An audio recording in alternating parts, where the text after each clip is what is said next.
where we originally tie this back to is where most of us think of it. And as I mentioned, the name Santa Claus comes from the Germanic tradition, Santa Claus. Saint Nicholas specifically, he was the bishop, a Greek bishop of Myra. It was just a diocese there. And he was grew up in a wealthy family. His parents died when he was fairly young. And he was well known and respected for using that wealth to care for others. And some of the main story, the most important story, was that there was a father who owed money for whatever reason, and not only owed money, but didn't have money for a dowry for his daughters to get them married.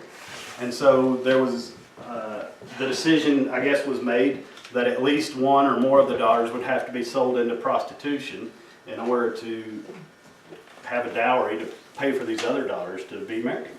And the tradition is that Nicholas came by and one of two things, he either on two different occasions threw money through the window or down the chimney, depending on how you talk. The window seems to make more sense, which is how Santa Claus came in until a point fairly recently, in the last 100 years or so. But anyway, so he gives this money, and the family's able to marry off all the daughters and everything. And so he begins to grow with this reputation. He did other things. He saved some sailors, and so he becomes the patron saint of sailors, a lot of different people. Patron saint of Moscow, a lot of different things. But this was the real life Saint Nicholas. And as I said, he was a bishop in Myra, 4th century, which is now Turkey. Okay. What else do we have here?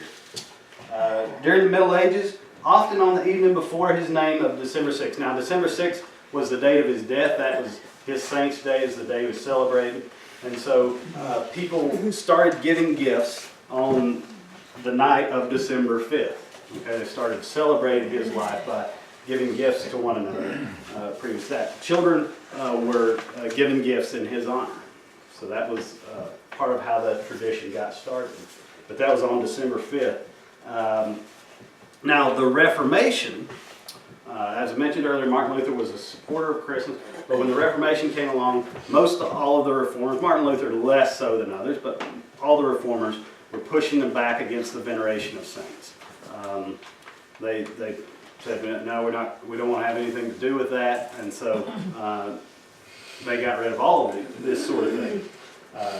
And it was at that time that this gift giving that was typically done on December 5th moved to December 24th in celebration of Christmas, and it's around this time too that he goes from Saint Nicholas to Santa Claus, and borrowed from Sinterklaas, which Luther was of course Germanic tradition. That's when this change to Santa Claus comes about.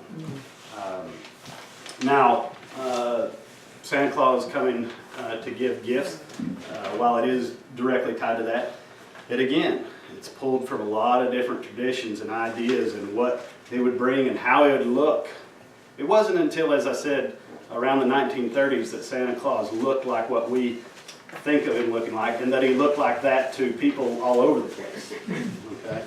There were a lot of different versions of Santa Claus. He would usually be in a big coat. He would usually have a beard. But there are depictions and versions of Santa Claus throughout time where he didn't have a beard, where he looked small, kind of small framed and somewhat pale. I mean, if you look at St. Nicholas there, he certainly doesn't look like Santa Claus. I know it's a little tough to see there in black and white, but he certainly doesn't look like what we think of Santa Claus. But throughout all this, even though the church tried to push all this away, say, no, we're not going to have anything to do with veneration saint, St. Nicholas persisted in people's hearts and minds. It was never, even in the countries that were strongly reformed, whether you're talking about Germany, Sweden, all these places, St. Nicholas still was a part of the tradition. So people still talked about Saint Nick. Okay? As I said, it's really been in the last 100 years or so, and it begins in 1823 actually, with the point of visit from Saint Nicholas, and then later with the story that we all hear, the Christmas story by, who was it, Nast? Thomas Nast or whatever. That's the, I threw open the shutters and tore open the sack. That story really began to depict what Santa Claus looked like. But still up until the 1930s, there was no kind of one idea of what Santa Claus looked like. We didn't get that until Coca-Cola did a heavy advertising campaign. And that's why he's in red and white. Coca-Cola red and white. Oh my goodness. Obviously, Oh my goodness. because that's where it came from. Prior to that, he wore different color clothes. You see him in often maroons and different colors, sometimes blues, usually not trimmed in white and usually not with the big white beard and all that. We would have a beard. But that picture that you have in your head and that I have in my head of Santa Claus is from Coca-Cola. But actually, if it was blue, it'd be Pepsi. There you go. There you go. But that's when a kind of a common image of Santa Claus formed, and that got exported to around the world. And so there were some very, very different looking versions of Santa Claus in other places.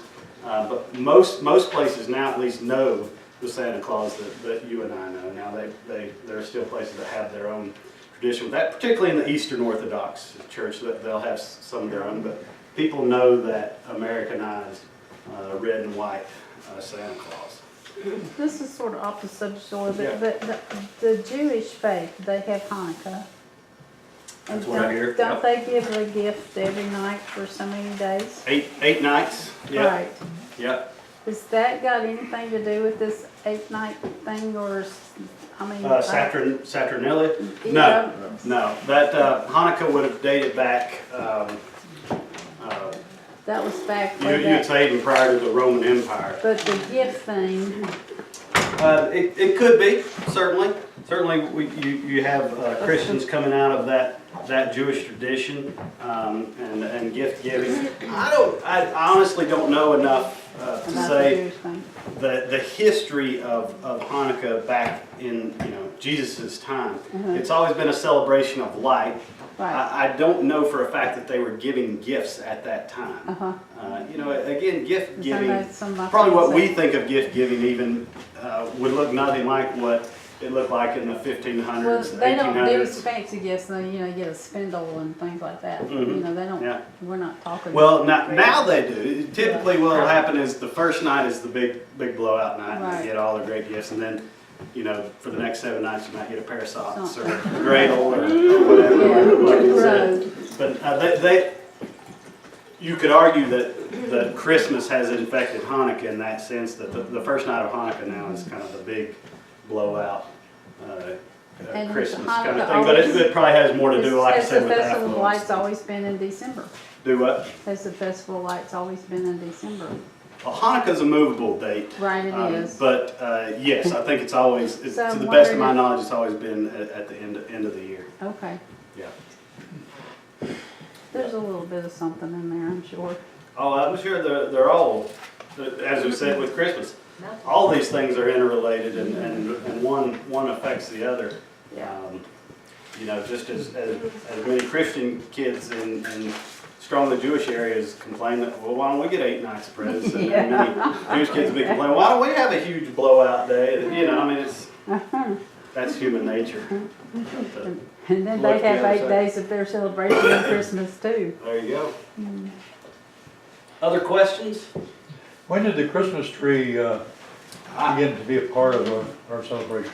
Yeah, that began in the, it was Prince Frederick of Germany, who was married to Victoria, I believe. They took a Christmas card photo, if you will, or had a painting, I guess, wasn't a photo, had a painting done and sent it out you know, and it got into different things and sent out in the world. And in this, they had this Christmas tree.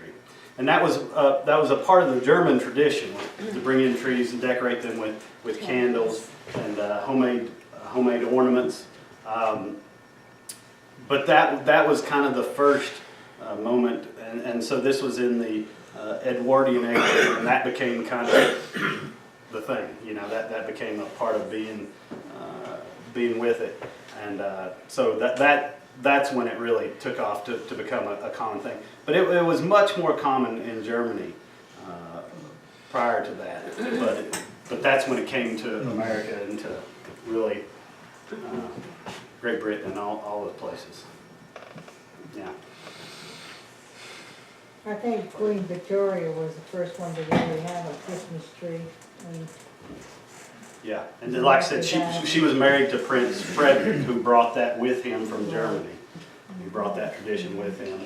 But you can look up the picture on the internet. It's a big old tree. My mother tells a story, they did have the candles years ago when she was a little girl, and one year it caught on fire.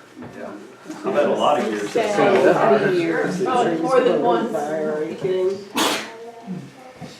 Yeah, I've often wondered about that tree. I suspect it's the kind of thing where you sat around watching it.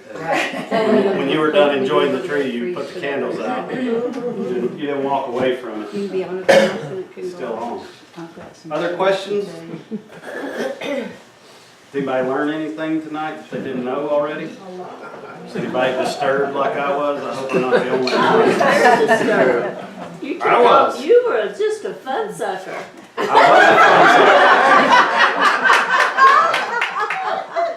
Laura's wearing off on me. Yeah. No, that's why I said, I even debated what, I'd said I was going to do this, and then I started studying about it and stuff, and I was like, I don't really want to do this. Is there a Santa Claus, though? Please don't tell me there's not a Santa Claus. I believe. Thank you. But yeah, and really the truth is, much of church history is ugly in this way. There's just no way around that. The question becomes what truths survive and what matters and what are we doing with it here and now. But there's a lot of things that you read about and think, oh, I don't like being associated with this. Yeah, even the Reformation was Ugly. Oh yeah. No, The Reformation and everything that led up to the Reformation. I mean, you get a few hundred-year stretch that people on both sides of that fence it was ugliness, to say the least. Well, I think from a cultural standpoint, because no matter how far back you go, every little clan or tribe or group, they all have their own mythologies, the culture, and I think it just, when they all come together to try to get along with each other, some things would die and some things have kept on, but I think that's how it just evolved, Well, I think the story of the church is the story of humanity in a lot of ways. We have an incredible ability to pay great attention to things that don't really matter and to ignore the things that do. And church is certainly an example, and I would say today is absolutely no different. We like to argue about things that don't really matter and not talk about the things that do, because we know we're not living up to them. But from early on in the church, from 200 on, people are dying over their beliefs in the church. And, well, obviously earlier than that, if we include Jesus and Stephen and all this. You wonder how proud God can be of us humans and thinking to himself, did I make a mistake? Yeah, could be. He loves us in spite of it. Yeah. Other questions? but I can tell you, I have several Coca-Cola ornaments.